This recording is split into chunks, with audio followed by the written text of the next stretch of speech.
Hoje eu vou contar uma história que guardei por mais de 50 anos no peito. Um segredo que quase me matou de tanto peso. Eu tenho 73 anos e só agora, nessa idade, encontrei coragem para falar sobre o homem que destruiu minha juventude e quase acabou com minha fé. Um homem que todos respeitavam, que todos veneravam, que todos chamavam de pastor. Se você gosta de histórias reais como essa, histórias que mexem com a alma da gente, aproveita e se inscreve no canal para não perder nenhuma história real que se conta por aqui. Meu nome é Maria das Dores e não é coincidência não, viu? Parece que meus pais pressentiram o tanto de dor que eu ia carregar na vida.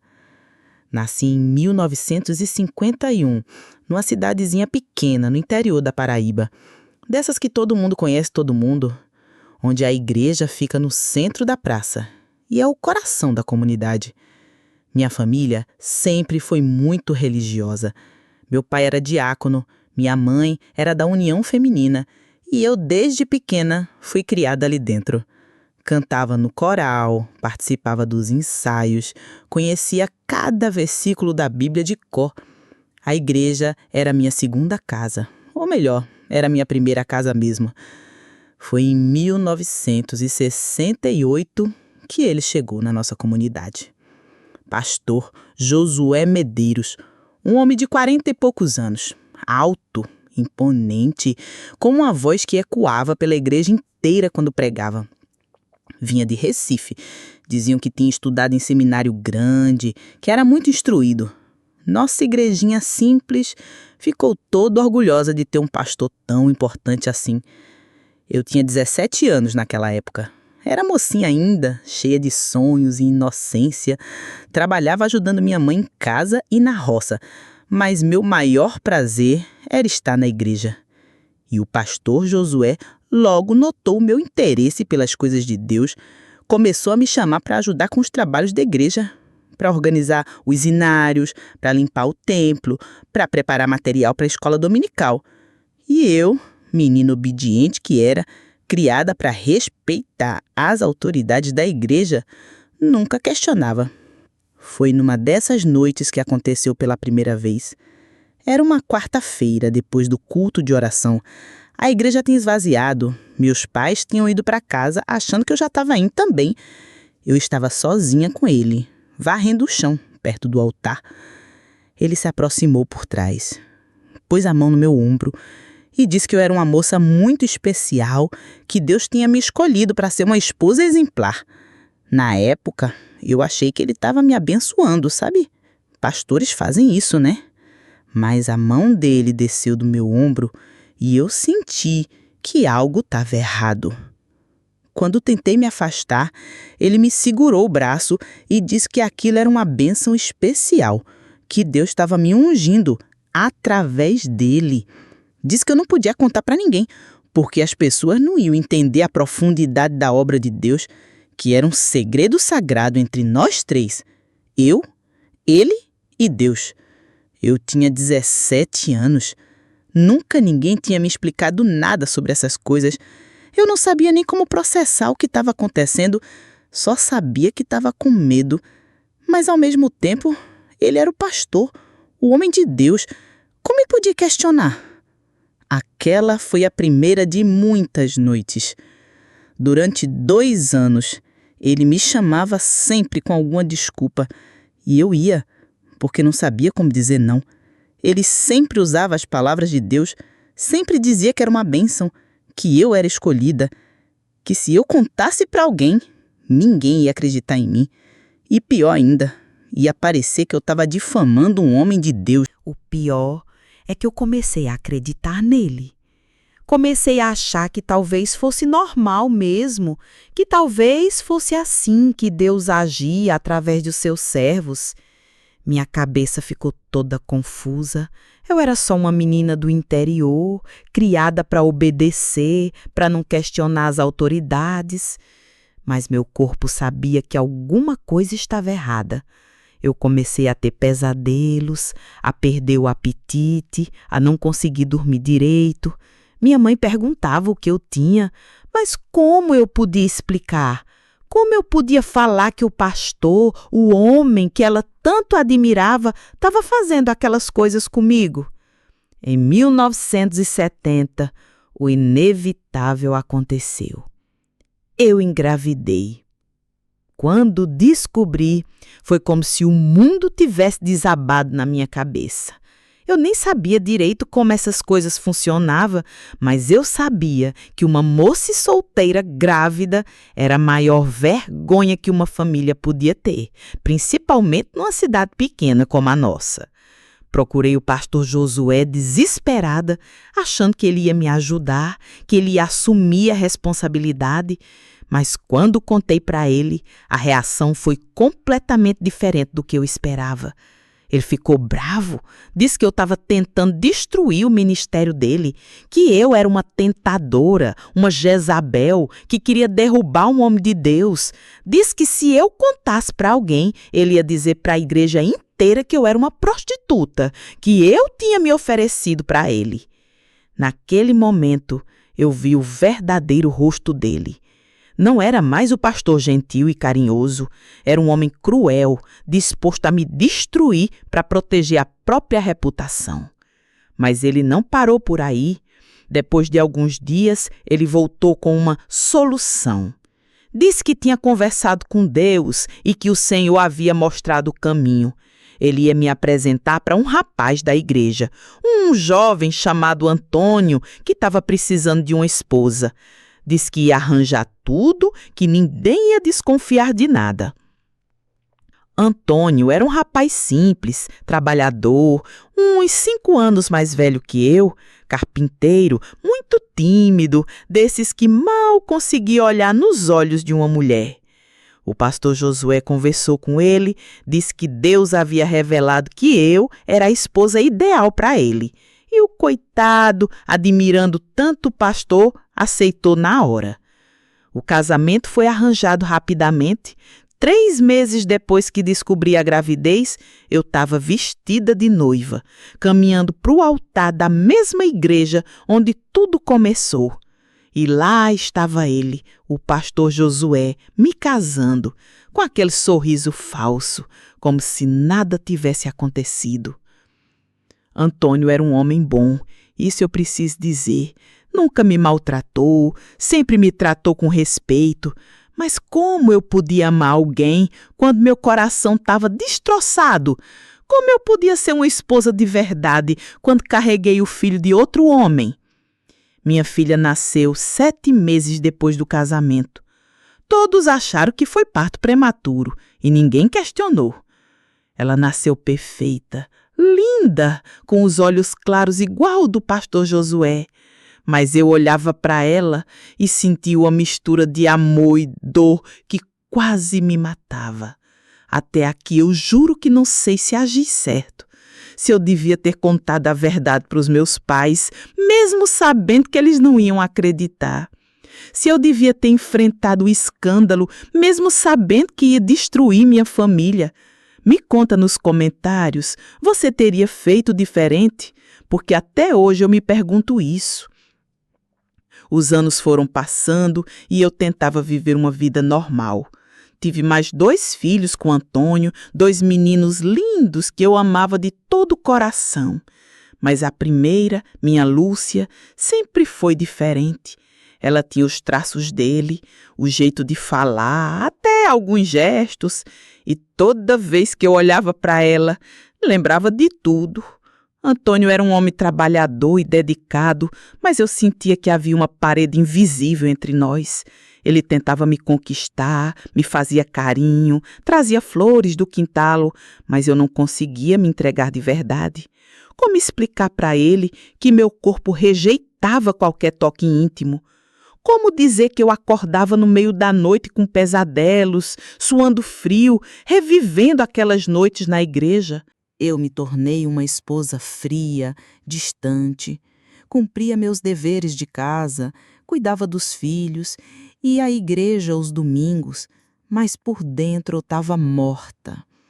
Antônio nunca reclamou diretamente, mas eu via a tristeza nos olhos dele quando eu me afastava dos carinhos dele. A situação em casa ficou ainda mais complicada quando Lúcia começou a crescer. Ela era uma criança inquieta, fazia muitas perguntas, questionava tudo. E pior, ela tinha uma inteligência que me assustava. Às vezes ela me olhava de um jeito que parecia que estava vendo através de mim, como se soubesse que havia algo errado. Quando ela completou 10 anos, ela começou a perguntar sobre bebês, sobre como eles nasciam, sobre por que ela não se parecia com o pai nem comigo. Eu sempre mudava de assunto, mas ela insistia. Uma vez ela chegou em casa da escola e disse que a professora tinha falado sobre genética, sobre como os filhos herdavam características dos pais. E ela perguntou: "Mãe, por que meus olhos são claros se os da senhora e do papai são escuros?" Naquele dia eu quase contei tudo. Quase peguei aquela menina no colo e desabafei todo o peso que eu carregava. Mas o medo foi mais forte. O medo de destruir nossa família, de magoar Antônio, de ver decepção nos olhos dela. O pastor Josué continuou na igreja por mais alguns anos. Ele me tratava como se nada tivesse acontecido, como se eu fosse apenas mais uma ovelha do rebanho. Mas eu sentia o olhar dele em mim durante os cultos, aquele olhar que me fazia tremer por dentro. O pior era quando ele pregava sobre pureza, sobre santidade, sobre as mulheres serem exemplos de virtude. Ele subia no púlpito, abria a Bíblia e falava de Madalena, sobre a mulher adúltera, sobre como Deus perdoa os pecadores. E eu, sentada no banco da igreja, me sentia como se ele estivesse falando diretamente para mim, como se estivesse me lembrando do nosso segredo. Uma vez, depois de um culto onde ele pregou sobre perdão, ele me chamou para uma conversa particular. Disse que estava preocupado comigo, que eu parecia triste, distante de Deus. Perguntou se eu estava guardando algum pecado no coração que precisava confessar. Eu fiquei ali, parada na frente dele, sentindo uma raiva que quase me sufocou. Raiva de vê-lo usando as palavras de Deus para me manipular ainda mais. Raiva de me sentir culpada quando a culpa era toda dele. Mas tudo que consegui fazer foi balançar a cabeça e dizer que estava tudo bem. Ele sorriu daquele jeito falso e disse: "Lembre-se sempre, irmã Maria, que Deus conhece nossos corações, Ele sabe de todos os nossos segredos e só Ele pode nos limpar de toda impureza." Saí dali me sentindo ainda mais suja, ainda mais culpada. E foi nessa época que eu comecei a ter problemas de saúde. Dores de cabeça constantes, problemas no estômago, insônia. O médico dizia que era nervosismo, estresse, mas eu sabia que era o peso do segredo me comendo por dentro. Ele nunca mais tentou se aproximar de mim depois do casamento, mas eu descobri que havia outras meninas jovens da igreja que ele chamava para ajudar com os trabalhos. Eu via o mesmo padrão se repetindo, os elogios, as atenções especiais, os pedidos para ficar depois dos cultos. A primeira que notei foi a Joana, uma menina de 16 anos, filha de Dona Conceição, que vendia doces na feira. Joana era órfã de pai, criada só pela mãe, uma mulher simples que trabalhava o dia todo para sustentar a casa. A menina buscava uma figura paterna e o pastor aproveitou isso. Eu vi ela chegando mais cedo na igreja, ficando depois dos cultos, sempre arrumando desculpa para conversar com ele. E ele, esperto como era, fazia questão de elogiar ela na frente de todo mundo. Dizia que ela era uma jovem exemplar, que tinha um coração puro, que Deus ia usar ela poderosamente. Eu tentei avisar ela uma vez. Chamei num canto depois de um culto e disse que ela precisava ter cuidado, que pastores também eram homens e podiam cometer erros. Mas ela me olhou como se eu fosse louca. Disse que eu estava com ciúmes porque o pastor não me dava mais atenção, que eu estava sendo invejosa. Pior ainda, ela foi contar para o pastor o que eu tinha dito. No domingo seguinte, ele fez uma pregação sobre línguas maledicentes, sobre mulheres que espalhavam boatos e destruíam a reputação dos servos de Deus. Eu sabia que estava falando para mim. E todo mundo na igreja também sabia. Depois daquele dia, eu me calei completamente. Qualquer tentativa de proteger as outras meninas podia se voltar contra mim. E eu entendi naquele momento como ele era esperto. Ele escolhia meninas inocentes, inseguras, que buscavam aprovação e usava a fé delas contra elas mesmas. Alguns meses depois, Joana desapareceu da igreja. A mãe dela dizia que a menina tinha arranjado um trabalho numa cidade vizinha, que tinha ido morar com uma tia. Mas eu vi Dona Conceição na feira uma vez e ela estava com os olhos vermelhos de tanto chorar. Quando perguntei da Joana, ela só balançou a cabeça e mudou de assunto. Nunca mais vi a Joana, mas apareceram outras. Sempre meninas jovens, sempre com alguma carência, sempre buscando aprovação espiritual. E eu, sabendo o que estava acontecendo, sem poder fazer nada para impedir.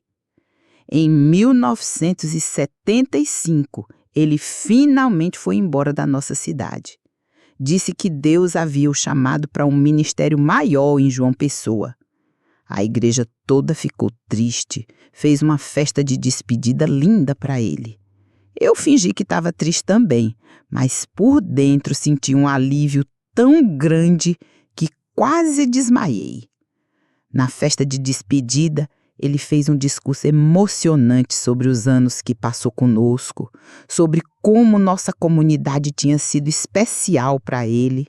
Falou sobre as vidas que tinha tocado, sobre as sementes que tinha plantado. E quando disse isso, olhou diretamente para mim, com aquele sorriso que me dava náusea. Naquela noite, pela primeira vez em anos, eu consegui dormir sem pesadelos. Mas a sensação de alívio durou pouco, porque mesmo com ele longe, eu continuava carregando tudo aquilo dentro de mim. Pensei que com a saída dele, eu finalmente ia conseguir esquecer, ia conseguir ser feliz. Comecei a tentar me aproximar mais do Antônio, a ser uma esposa melhor, uma mãe mais presente. Mas era como se houvesse uma ferida que não cicatrizava, sempre doendo, sempre lembrando que eu não era quem as pessoas achavam que eu era.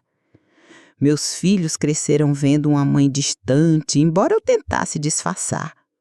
Lúcia, principalmente, parecia sentir que havia algo errado comigo. Ela era uma criança muito observadora, sempre me perguntando se eu estava bem, se eu estava triste. E quanto mais ela perguntava, mais eu me fechava. Antônio também percebia. Várias vezes ele tentou conversar comigo, perguntava se eu estava doente, se havia alguma coisa que eu queria contar para ele.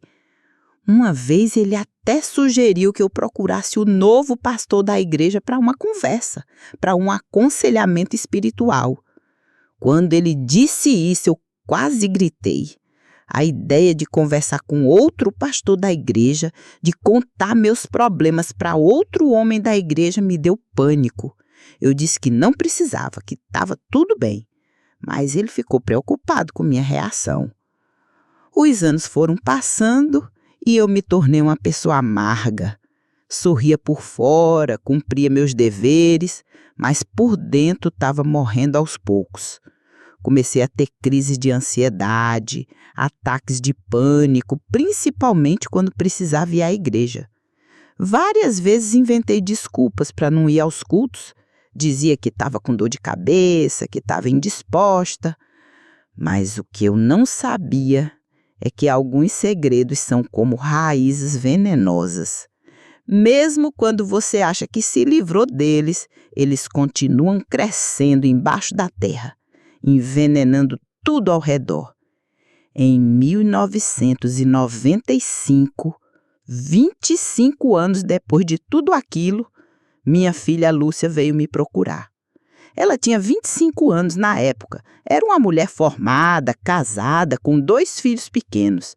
Mas naquele dia, ela chegou na minha casa com uma expressão que eu nunca tinha visto antes. Ela se sentou na minha cozinha, me olhou nos olhos e disse: Mãe, eu preciso saber a verdade sobre meu pai biológico. Meu coração quase parou. Durante todos aqueles anos eu achei que tinha escondido bem o segredo. Antônio sempre tratou ela como filha verdadeira, nunca fez diferença entre ela e os outros meninos. Mas ali, naquele momento, eu percebi que não consegue esconder nada de uma filha.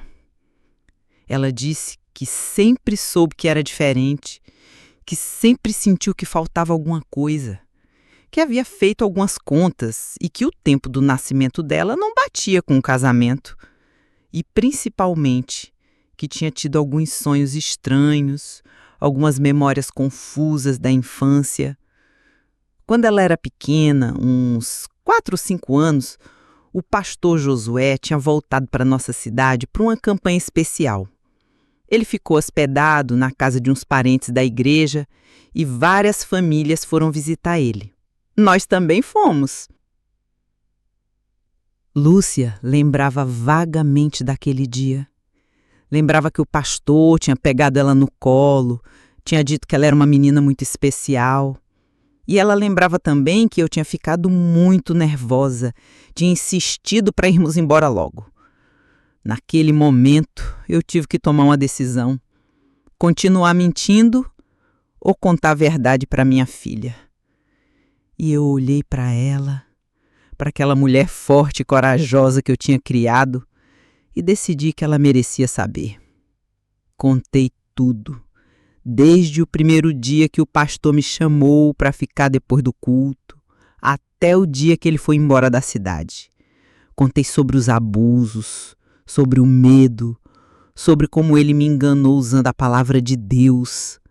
Contei sobre a gravidez, sobre como ele me obrigou a casar com Antônio. Lúcia me ouviu em silêncio, sem me interromper uma vez. Quando terminei, ela chorou comigo. Disse que finalmente entendia por que às vezes me via olhando para ela com aquela expressão de dor misturada com amor. Mas o que ela me disse depois foi o que realmente me chocou. Ela disse que também havia sido abusada. Não pelo pastor Josué, mas por um tio dela, irmão do Antônio, durante anos, desde os 8 até os 14 anos. E ela nunca tinha contado para ninguém, porque tinha vergonha, porque achava que ninguém ia acreditar nela. Nós choramos juntas naquela tarde, mãe e filha, 2 gerações de mulheres que carregaram segredos pesados demais para os próprios ombros. E foi ali que eu entendi que o silêncio é o que dá força para os abusadores. É o que permite que eles continuem fazendo mal para outras pessoas. Duas semanas depois daquela conversa com minha filha, ela voltou na minha casa com uma notícia que mudou tudo. Ela tinha procurado outras pessoas da nossa antiga igreja, tinha conversado com algumas mulheres que eram jovens na época do pastor Josué e descobriu que não tinha sido só eu. Tinha sido pelo menos mais 5 meninas que ela conseguiu encontrar. A Joana, aquela que eu tinha tentado avisar e que não acreditou em mim, tinha sido uma delas. Depois que cresceu e casou, ela finalmente entendeu o que tinha acontecido. Mas nunca tinha contado para ninguém também. Minha filha sugeriu que nós nos juntássemos, que procurássemos esse homem e o denunciássemos. Mas eu fiquei com medo. Depois de tantos anos, quem ia acreditar na gente? E eu tinha uma família constituída, netos, uma reputação na comunidade. Como eu podia revolver tudo aquilo? Mas foi minha filha que me deu forças.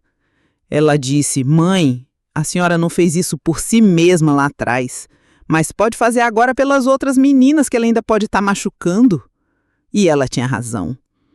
Descobrimos que o pastor Josué tinha passado por várias igrejas ao longo dos anos, sempre deixando cada lugar depois de alguns anos, sempre com alguma desculpa sobre chamado de Deus para outro lugar.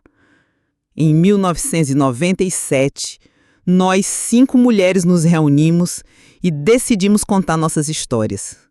Não foi fácil.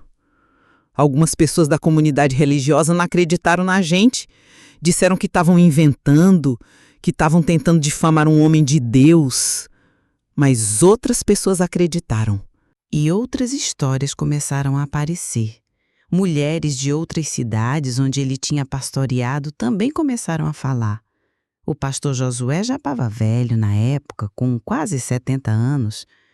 Quando as denúncias começaram a se espalhar, ele tentou negar tudo. Mas eram muitas vozes, muitas histórias parecidas demais para serem mentira. Ele nunca foi preso. Não tinha como provar o que tinha acontecido tantos anos atrás. Mas ele foi afastado da igreja, perdeu o ministério, teve que sair da cidade onde morava. E o mais importante, outras meninas ficaram protegidas. Descobri depois que ele morreu, em 2003, aos 80 anos, sozinho e esquecido. Não senti raiva nem alegria, só senti um vazio, uma sensação de que finalmente um ciclo tinha se fechado. Hoje, aos 73 anos, eu olho para trás e vejo que carreguei esse peso por tempo demais. 50 anos guardando um segredo que quase me matou por dentro. 50 anos achando que a culpa era minha, que eu tinha feito alguma coisa errada. Minha filha Lúcia hoje é psicóloga, trabalha com mulheres que sofreram violência. Ela diz que nossa história a inspirou a escolher essa profissão, que ela queria ajudar outras mulheres a não carregar seus segredos sozinhas como eu carreguei. Antônio morreu em 2010, sem nunca saber a verdade sobre a paternidade da Lúcia. Ele foi um pai maravilhoso para ela, e eu decidi que alguns segredos podiam morrer comigo, mas outros precisavam ser contados. Eu aprendi que o silêncio protege o abusador, não a vítima. Que quando a gente não fala, a gente dá força para eles continuarem machucando outras pessoas. E que não importa quanto tempo passou, nunca é tarde demais para contar a verdade. Se você está me ouvindo e passou por algo parecido, saiba que a culpa nunca foi sua. Não importa se você era nova, se você não entendeu na época, se você não soube como reagir.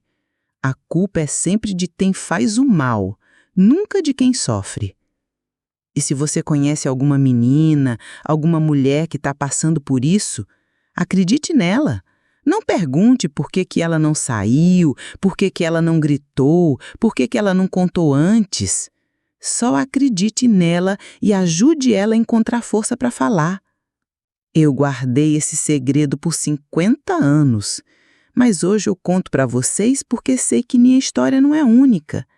Infelizmente, existem muitas Maria das Dores por aí, carregando pesos que não deviam carregar sozinhas. O tempo passou, as feridas cicatrizaram, mas as marcas ficaram.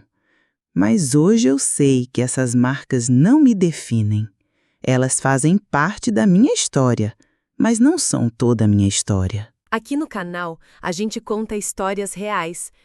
Histórias de gente de verdade, que viveu momentos intensos, difíceis, bonitos, ou até mesmo segredos que ficaram guardados por uma vida inteira. Se você tem uma história assim, ou conhece alguém que carrega algo no peito e precisa colocar para fora, escreve pra gente. O e-mail tá na descrição do vídeo.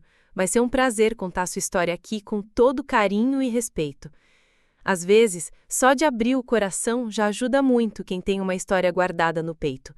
E se essa história mexeu com você de alguma forma, deixa o like e compartilha com alguém que precisa ouvir isso. Às vezes, uma história como essa que você viu agora pode dar força para quem está precisando falar a própria verdade. E se você viveu algo parecido, os comentários estão abertos. Aqui é um espaço seguro para a gente se escutar e se apoiar.